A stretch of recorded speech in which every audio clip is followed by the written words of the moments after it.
So the Eurovision Song Contest is absolutely massive. It will be watched by hundreds of millions of people who are desperate to find out who's going to win the contest, or at least not finish with null points. But it's also a huge betting event. Millions of pounds will be traded on this particular market, and I personally will put through tens of thousands of pounds on the eventual outcome of the Eurovision Song Contest. However, I'm relatively small fry because it's a specialist market and it's not something that I particularly focus on. And in fact, there is somebody that bet their entire house on Eurovision. And in this video, not only do I want to discuss Eurovision in general, but more specifically, the guy that bet his house on the Eurovision Song Contest.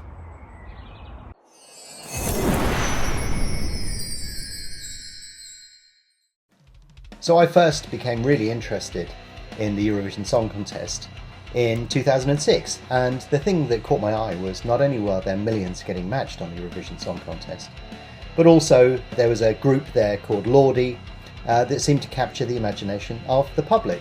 It doesn't matter what goes on and how good the musicians are within this particular contest, if a theme develops throughout the competition, then that can really drive the betting results.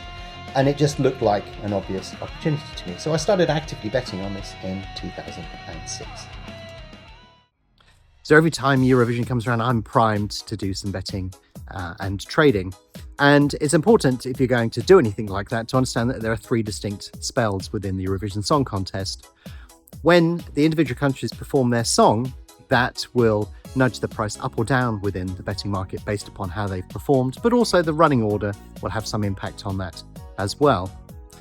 Then we get to the jury vote, and the jury vote can be a bit random, but you'll find that there's a pattern begins to develop after the first few votes in terms of what seems to be getting favoured over the course of the competition. But also you have to remember that countries that are well aligned tend to vote to each other. So it sort of makes a bit of a nonsense of the jury vote.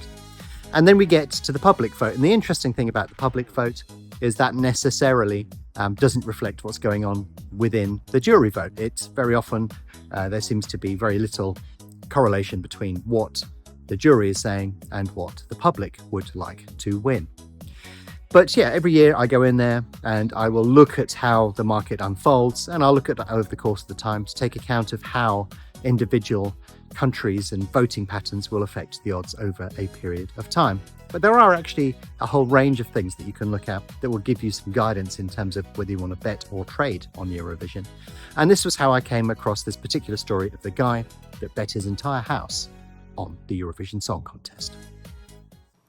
So I first came across the guy that would bet his house on Eurovision when Australia joined the Eurovision Song Contest. I was interested in the dynamic of it, what people's opinions were, and there was an article on the BBC website on the 19th of May 2015 where somebody was talking about the impact of Australia on Eurovision.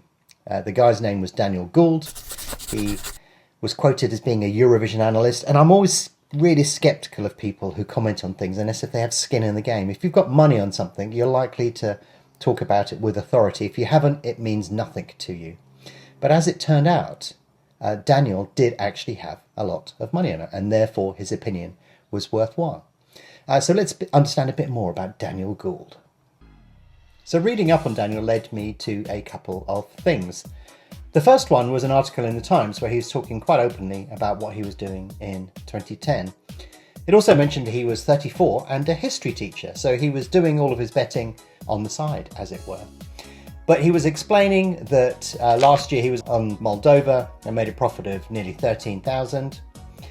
But he also was talking about how he made 12,000 on the semi-final of that particular year. And it was obvious that he was doing this very seriously. So it turned out that Daniel had a website as well. And more importantly, when you visit that website, you can see that he eventually gave up his teaching job and turned pro in 2010. But not only that, he was able to get a press pass to the Eurovision events, and that gave him a much better view of everything that was going on and the emergent favourites. And he would share that information on his website. And the website is an absolute sort of goldmine of information relating to Eurovision and all of the trends and characteristics that have shaped Eurovision over the years. It was really worth a decent read. So the Sofabet website has lots of interesting information, but also some top tips on how you would pick a winning bet at Eurovision. You can see the top tip here is the draw, but also you can see the progression from the semi-final to the final, how the band looks, the sort of styles that are in or out of vogue, when you should bet, reading fan blogs and stuff like that, focusing on the public vote, but also looking at niche betting opportunities and other areas. And of course, all of these songs are available on YouTube, so it's very helpful to understand just how many views are being watched. But I won't go through it in great detail. I suggest you visit the website.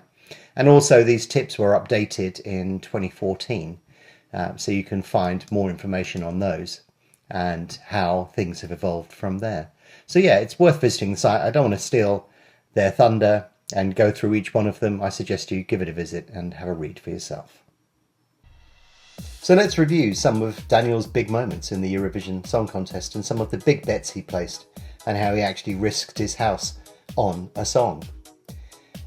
His big start came in 2004 when the semi-final rounds were introduced, and Daniel realised that he could actually get countries that are almost guaranteed to qualify thanks to diaspora voting patterns. And armed with that knowledge, he started placing huge bets on specific countries to qualify for the final. This was pretty risky though, because it's reported that he risked £100,000 at 103, in other words £100,000 to win £3,000 profit. But he had calculated, based upon the voting patterns, that they were almost certain to pay off, so he felt comfortable, but he admitted that he couldn't bear to watch the results, standing facing the wall, biting my fist as the qualifiers were announced. But the strategy paid off, and his early wins confirmed that Eurovision could be very profitable for him. So winding forward to 2009, Daniel had a life-changing win. In 2009, he backed the Norwegian entry Fairy Tale by Alexander Rybak, and indeed that went on to win, giving Daniel his biggest win to date. It was so big that he actually paid off his mortgage. And it was a pivotal moment for him because he decided at that point that he would quit being a history teacher to become a full-time Eurovision gambler.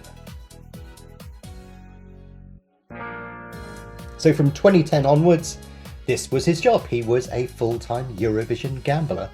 And it sounds like you're just having a punt on a song, but he was doing loads of deep research, such as looking at Google Trends, YouTube views, Spotify streams, fan forums, doing all sorts of stuff to basically come up with the best idea of who was going to win or who was going to qualify for the final. The only thing that was a big gamble for him was that every year, to raise enough money to be able to place big enough bets, is that he would actually borrow money against the value of his flat to serve as betting capital. When the competition was over, he would repay that money and then use what was left over to travel the world. So in 2018, he went all in on Israel, and things were looking pretty good until an excellent performance by Cyprus. That suddenly began to add a lot of tension to the mix, and the final became a lot closer than he had expected. That was probably the closest he came to a bit of a disaster, but thankfully Israel won out, and again he had an excellent result. So I would love to continue the story, but unfortunately I can't, because Daniel died in December 2018. He was only 43 years old, and he died from a blood clot resulting from an undiagnosed brain tumour. It was an absolutely tragic way to end this story, but unfortunately that is the way that this story ends.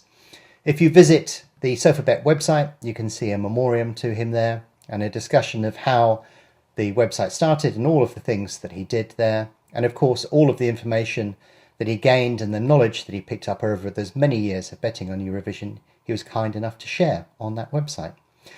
So I suggest, if you are interested in betting on Eurovision, you go to the website, pay homage to a man who devoted pretty much the major part of his working life betting on Eurovision.